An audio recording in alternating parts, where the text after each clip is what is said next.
You know how every year we hear the same rumor that Apple's foldable iPhone is almost ready? And then nothing happens? Well, this time it's actually getting interesting. Apple just crossed another major checkpoint.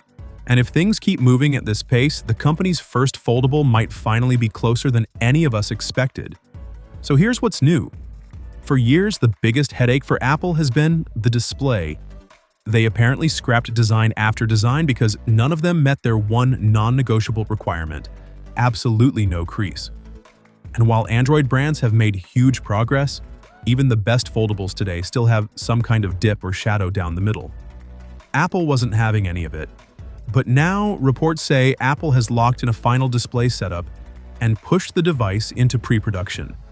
That basically means the blueprint is done, and they're now fine-tuning the hardware before telling suppliers to fire up the machines. Panel makers, hinge suppliers, Foxconn, everyone's apparently on standby waiting for Apple's official go. Another interesting detail is that Apple's going to use the same vapor chamber cooling system from the iPhone 17 Pro series. Foldables are notorious for heat issues, especially when gaming or multitasking, because of how tightly everything is packed inside.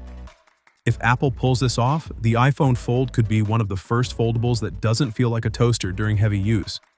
And Apple seems pretty confident about this thing. Early shipment targets are reportedly between 7 and 9 million units, way higher than what most Android foldables sell in their first year. A whole lineup of Apple's usual manufacturing partners, from Samsung to TSMC to Largan, are already positioned to be part of the supply chain. Performance-wise, the phone is rumored to launch with Apple's first 2nm chip, the A20 Pro. This isn't just the next step in the A-series roadmap, it's going to be the most efficient and most powerful chip Apple has ever put in a phone, and the foldable is expected to lead the charge. And honestly, this might end up being Apple's biggest new category moment since the Vision Pro.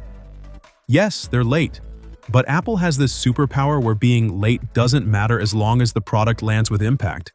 If they get the durability right, if they nail the hinge, and if they explain why a foldable iPhone actually matters in your day-to-day life, this could be a huge shift for the entire foldable market.